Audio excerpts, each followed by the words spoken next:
The nice little visual aid that Joe Manchin brought to the Senate.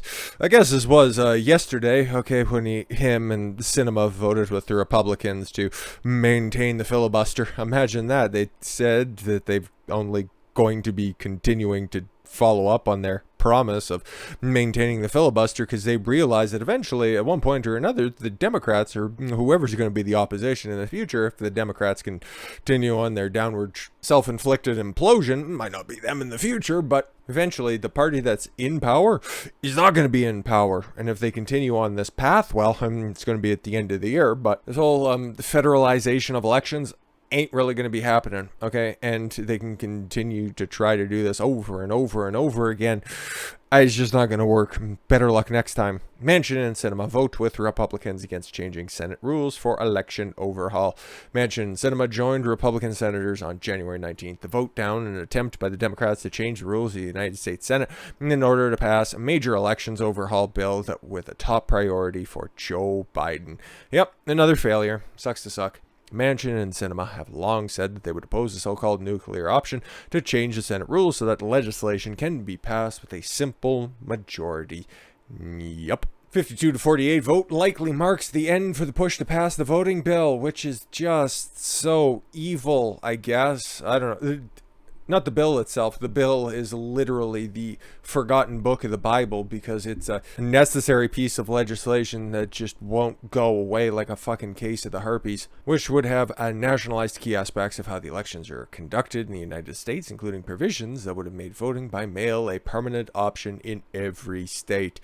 Now, if any states want to move to a full, total vote by mail system, that's totally within their purview. They're literally allowed to delegate their electoral college votes by a roll of a die if they want. It really doesn't fucking matter. But again, there's this weird thing that's enshrined in the Constitution, like the 10th Amendment, where it's like states' rights are fairly fucking important. But Joe doesn't know that. Joe doesn't care. But there's a lot of things that Joe doesn't know. The video would be days long if we were talking about that, but that's not the case. Democrats have considered the nuclear option for months in the face of the threat of a scorched earth Senate from Senate Minority Leader Mitch McConnell, who vowed to respond to such a move by grinding the legislative session to a halt by employing a procedural means at Republicans' disposal. Yeah, by just making every debate in the Senate into a laborious debate-a-thon that takes hours, if not days. So that's what he means by that. The rule change would have been limited to the voting bill, which is a combination of the Freedom to Vote Act and the John Lewis Voting Rights Act. Among other provisions, the Freedom to Vote Act would loosen voter identification requirements in states that require voters to verify the identity to cast the ballot because that's a racism. Democrats claim the rule disadvantages minorities, while Republicans view such a provision as a keystone for election integrity. Yeah, it's not like there isn't, precedent around the world. It's like Democrats are so open border. It's like, what is the country really in certain aspects? But again, they're just hypocrites on the face of it because my body, my choice only applies to women who are pregnant who want to end their pregnancy. Okay. When it comes to anything else, no. Your body, state's choice. Okay. But yeah, literally verifying you are who you say you are is at the bedrock of every election in every other country around the world. So 6 of one, half a dozen of the other, I guess. The Senate rightly decided to keep the legislative filibuster. It protects the voice of millions of Americans. It keeps the laws and the republic steady. It defends those not in the majority. I'm glad to have cast my vote in favor for the rules and against the Democrat power grab. Senator Mike Lee of Utah, the good senator from Utah. Great guy, by the way. But according to Joe's press conference yesterday, yeah, we just kind of glossed over it in the previous video, mostly because I wanted to focus directly on it this time around. Because it was a big claim. It was a bold claim. Biden says the midterm elections may not be fair if Democrats don't pass those dead, like Joe Biden's constituents, those Voting Act bills. Yes, he's already setting the ground that there will be voter fraud in 2022 if those bills did not get passed. Okay, these would not be free, fair, open, and honest elections. Why is that the case? You guys just won. You guys won everything in the previous election, okay? You guys took over the Senate. You flipped the presidency all on the back of those previously established rules when it comes to voting. You just wanted to change them, and you didn't think that they would be fair if you couldn't get the changes across. So what does that mean? Oh, shit. Oh, my God. I guess this is just a regression to old Democrat talking points. Just talk to Elizabeth Warren, Amy Klobuchar, and several other Democrats who prior to 2020 were all about, oh, my voting machines, and oh, my systemic fraud. Cool. President Joe Biden cast doubt on the legitimacy of the upcoming midterm elections. He must have gotten the approval ratings and the poll results back during a press conference on Wednesday. Biden, a Democrat who is about to hit 1 year in office, well, he did today, which sucks, was asked whether the upcoming election will be conducted fairly and the results legitimate if the Democrat bill attempting to federalize elections isn't passed, which is now, in fact, the case. It all depends on whether or not we're able to make the case to the American people as some of this is being set up to try to alter the outcome of the election. What? Biden noted that voter turnout hit record highs in 2020, where he was voted the most popular person literally ever, and then claimed that some states were trying to make it hard for minorities to vote, because we all know Joe cares about those minorities out there.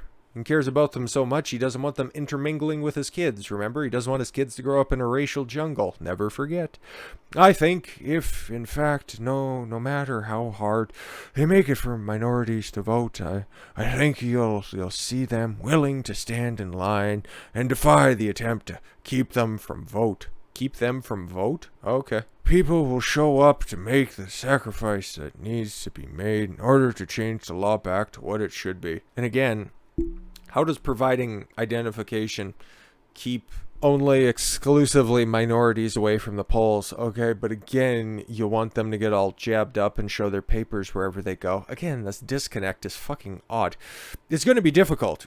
I make no bones about that. It's going to be difficult. Always a good sign of somebody who is of sound mind and body that they have to continually repeat things that they said, not but a sentence prior. But you know what? Hey, when Joe's freewheeling, everything's on the table. We're not there yet. We have not run out of options yet, and we will see how this moves. Pressed on the point later, Biden said the elections could easily be illegitimate. Yeah, and I've seen there was another report out there that Jen Psaki had to run some cover for this, but good luck on that one, because he said the words, he said the things. Congressional Democrats have been trying to pass a bill that would move some election oversight to the federal government. House of Representatives approved a measure last week, and there was enough votes in the 50-50 Senate because several Democrats opposed the addition of to virtually all Republicans, Manchin, Sinema chief among them. The Georgia election bill, for instance, required the creation of a hotline where residents can report suspicion of election activities and voter suppression while mandating drop boxes be secured inside buildings. Yeah, and they didn't do anything about voters, or rather a signature verification on mail-in ballots. And again, it was a good start for an election integrity bill, but doesn't go far enough. Biden, who described the law of such laws as racially discriminatory, okay, again, in Georgia, and the most populous city, Atlanta, is a majority black city. Okay, I think it's like 52% black. They have a black mayor, black district attorney, literally everybody who's up top, and I think most if not all of city council is black. They voted overwhelmingly for you, but literally no substantive changes except for a couple of oversights where it's like, okay, if you see something, say something, here's the phone number to call.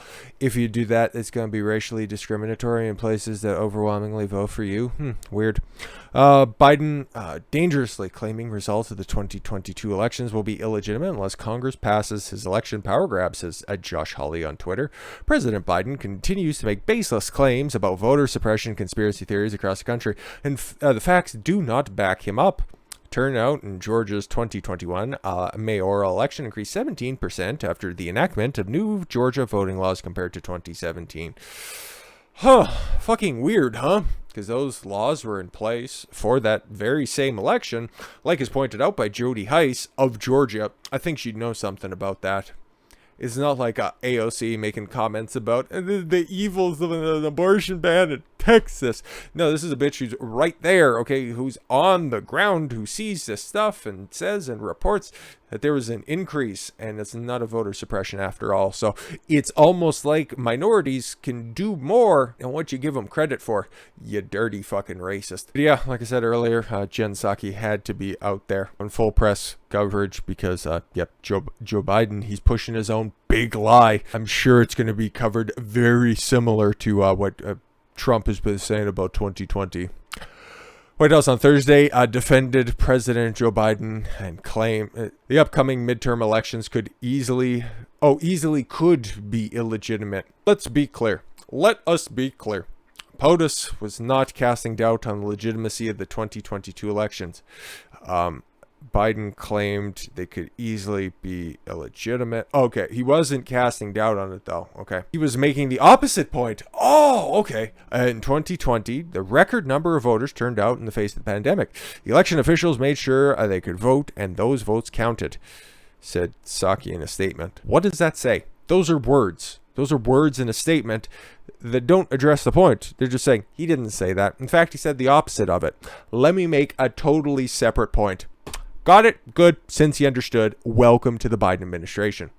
He has explained that the results would be illegitimate if the states do what the former president asked them to do after the 2020 election: toss out ballots and overturn the results after the fact. When did Trump ever make that statement? He just said, look at the... Anyways, the big lie is putting our democracy at risk. I love it. It's been a minute since I've been able to see and say the term our democracy. I hate it. I hate it so much. We're fighting to protect it. Yes, fighting tooth and nail, not making the moves that a normally desperate administration would be doing in its last-ditch efforts at a flailing grasp before they know that a disastrous election is on the horizon. This is definitely the moves of very strong, very secure, very confident people make. Biden, in a lengthy press conference the day prior, told reporters that the 2022 midterms could easily be illegitimate. Here's another thing he said. I'm not going to say that it's going to be legit. It's the increase in the prospect of being illegitimate is in direct proportion to us not being able to get these reforms passed. Yeah, definitely was making the opposite point that things could be fucked up. Yeah, no, thanks for the clarification, Joe and Jen. You guys are doing the yeoman's work out there. But yeah, no, they're really big mad about this upcoming midterm election, and then again for 2024 for very obvious reasons. If you can just read polls and just take the general tenor of the United States, okay, and just society at large, it's like everybody's just kind of done with all of this fucking woke propaganda. And like I say it again, it's like I hate that term as well. It's like just a blanket catch-all term, and it's like all of this social justice postmodern bullshit that you're just seeing from all of the fucking companies out there making their diversity statements. Like, I don't know if you guys have seen that thing on M&M's changing up their a green M&M, making her a fucking rug munching dyke or some dumb shit like that, wearing running shoes. Hopefully she wears flannel and drives a pickup truck now. I don't really care. I see this stuff and I've grown numb to it. Okay, it's what the fuck does it matter? Okay, you're selling chocolates. You're just fucking dispensing diabetes, one little dime-sized trinket at a time. Do you really think slapping an I'm with her sticker on the ass end of the fucking green M&M is really going to increase profits? Or do you just think it's going to annoy people? Or do you think they're just going to go numb to it and be like right next to it? I can only speak about Canada, but I'm sure you guys probably have an equivalent out there. But if you just look down at the aisle and it's like, okay, M&M's or Smarties, well, guess what? If I need my little sweet fix, I'll just go ahead and take Smarties because they haven't pissed me off lately. It does nothing. It just appeals to Twitter people who, I don't know, they can't feed their cats M&Ms, so they won't be buying the big bag of stuff from Mars anyways. It's like, stop with your shit, okay? You fucked around with Uncle Ben, you fucked around with Aunt Jemima, and now you're fucking around with M&Ms. If we're looking at racists here, you guys really have a thing of picking on brown things. Maybe you're all about suppressing black voices, like the Democrats. But with that said, thank you all very much for the gift of your time. I've been Dog Consuelo. I want you to follow your gut and get after it. Take care, everyone.